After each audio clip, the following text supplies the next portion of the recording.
A rider on a plane, between Barcelona and the forest, the plane flies over a thick cushion of clouds that only occasionally breaks into a clearing through which a fleeting patch of flat land can be seen in the depths. It is the winter time and the whole plain is covered with caked cumulus clouds, curdled with pulverized moisture. Sometimes a blacker, more isolated cloud drips rain onto a patch of savanna. The land that can be seen at times is flat, reddish and poor. Few trees, some group of palm trees. Many bloody cracks of red clay, and a few scattered spots of animals. The straight, dark line of the road crosses that loneliness. From above you can feel the mist of the hard, sterile ground. No cultivation green breaks the stained red, black and gray granite that resembles the floor with its regular squares. It is a land of little water and little softness, to be crossed by the isolated caravans of ranchers and guerrillas. After all, they were the same men, only sometimes they went with the tip of the cattle and sometimes with the montanara. Giving the same harsh screams, singing the same road songs, suddenly, unexpectedly, without any change in the aspect of the land to announce it, a large, flat population emerges, with a lot of shiny metal on roofs and tanks. It is an oil camp. The surrounding desert is not disturbed. Through the window of the plane you can see the rows of even houses, the parallel roofs, the movement of the vehicles. Another cloud erases them. Further on, the bare earth reappears, with its straight black path and, next to it, like a vein, the long pipe of the oil pipeline. Between the hum of the engines, the history and the enigma of the earth pass through the imagination. Is it barren? Have we made it barren? Could we have given it another destination? Has it created the nomadic rancher, the nomadic guerrilla, the nomadic adventurer, or is it they themselves who have made it that way? That scaly and sparse vegetation, that reddish soil, are signs of difficult life. Below is a large, violently shaped flame shaken by the wind and hidden in an oil-gas leak. Like a huge votive fire. Some others appear further afield. They are lit day and night as if to implore terrible gods. We have been flying for about an hour, and the cloud cover has been lightening. I go to the cockpit of the pilots of the aircraft. As from a glass balcony suspended in the sky, I look uncovered at the wide panorama of the savanna cut in the background by a long and wide ochre vein. It is a river. Some pipes wind exhausted like scars.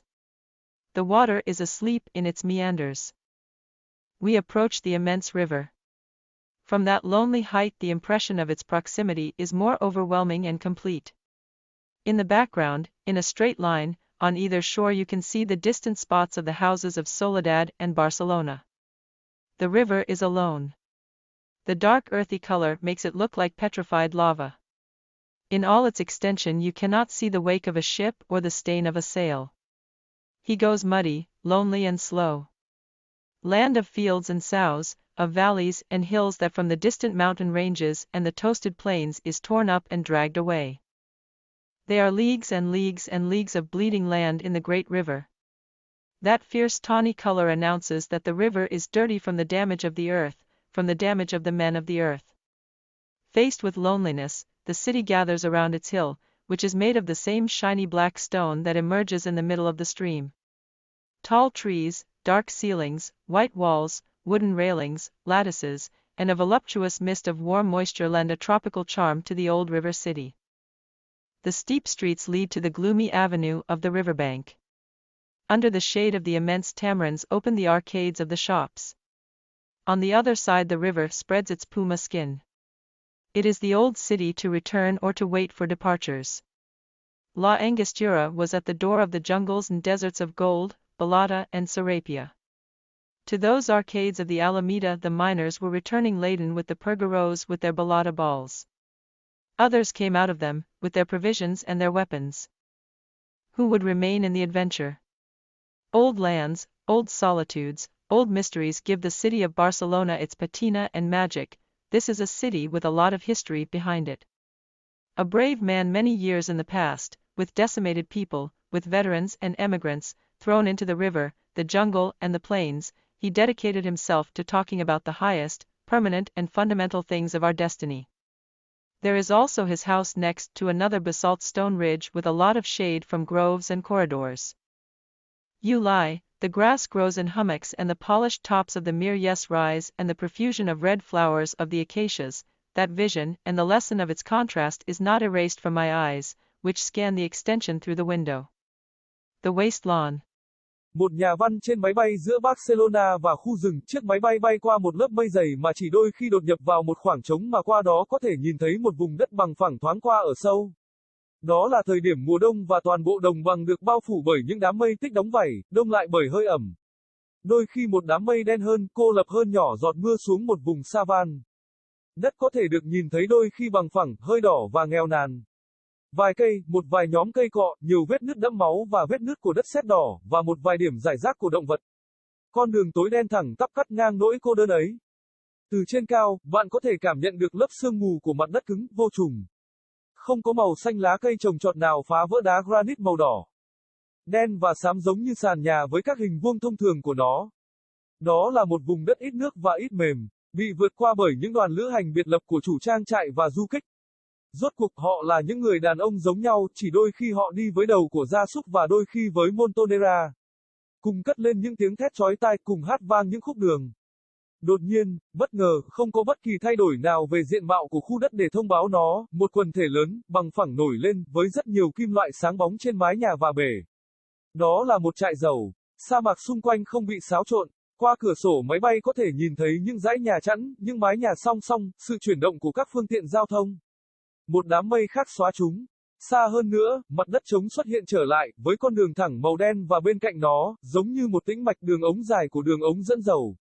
Giữa tiếng ồn ào của động cơ, lịch sử và bí ẩn của trái đất vượt qua trí tưởng tượng. Có cằn cỗi không? Chúng ta đã làm cho nó cằn cỗi chưa? Chúng ta có thể cho nó một điểm đến khác không? Nó đã tạo ra chủ trang trại du mục, du kích du mục, nhà thám hiểm du mục, hay chính họ đã tạo ra nó theo cách đó? Thảm thực vật có vảy và thưa thớt đất đỏ là những dấu hiệu của cuộc sống khó khăn. Bên dưới là một ngọn lửa lớn, có hình dạng dữ dội bị rung chuyển bởi gió và ẩn trong một lỗ rò rỉ khí dầu. Như một đám cháy vàng mã rất lớn, một số người khác xuất hiện xa hơn. Chúng được thắp sáng cả ngày lẫn đêm như để cầu xin những vị thần khủng khiếp. Chúng tôi đã bay được khoảng 1 giờ, và đám mây che phủ đang sáng dần. Tôi đi đến buồng lái của các phi công của máy bay. Khi từ một ban công kính lơ lửng trên bầu trời, tôi nhìn ra toàn cảnh rộng lớn của thảo nguyên được cắt ở nền bởi một vân đất son dài và rộng. Nó là một con sông, một số đường ống gió kiệt sức như những vết sẹo, nước đang ngủ yên trong những khúc quanh co của nó.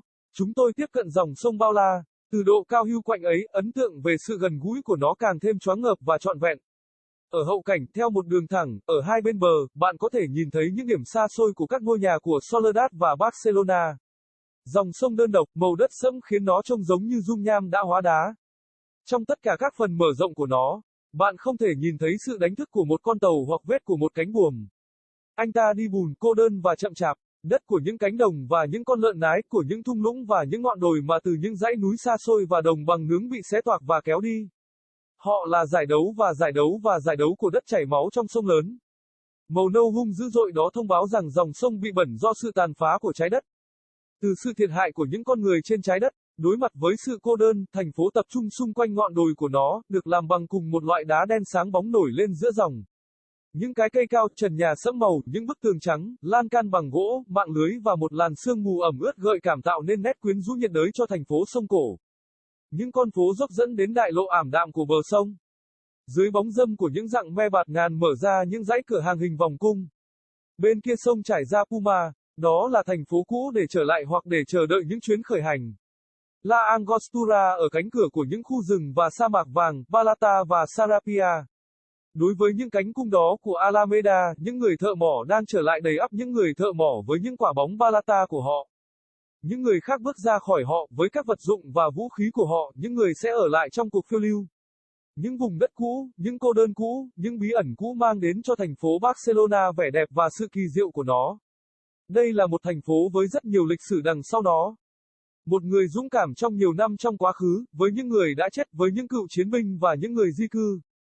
Bị ném xuống sông, rừng rậm và đồng bằng, anh ấy đã tận tâm để nói về những điều cao nhất, vĩnh viễn và cơ bản nhất của số phận chúng ta. Ngoài ra còn có ngôi nhà của anh ấy bên cạnh một dạng đá ba gian khác với nhiều bóng mát từ lùm cây và hành lang, bạn nằm cỏ mọc thành từng chùm và những ngọn cây bóng loáng vươn lên và những bông hoa màu đỏ của những cây acacias. Tầm nhìn đó và bài học về sự tương phản của nó không bị xóa khỏi mắt tôi.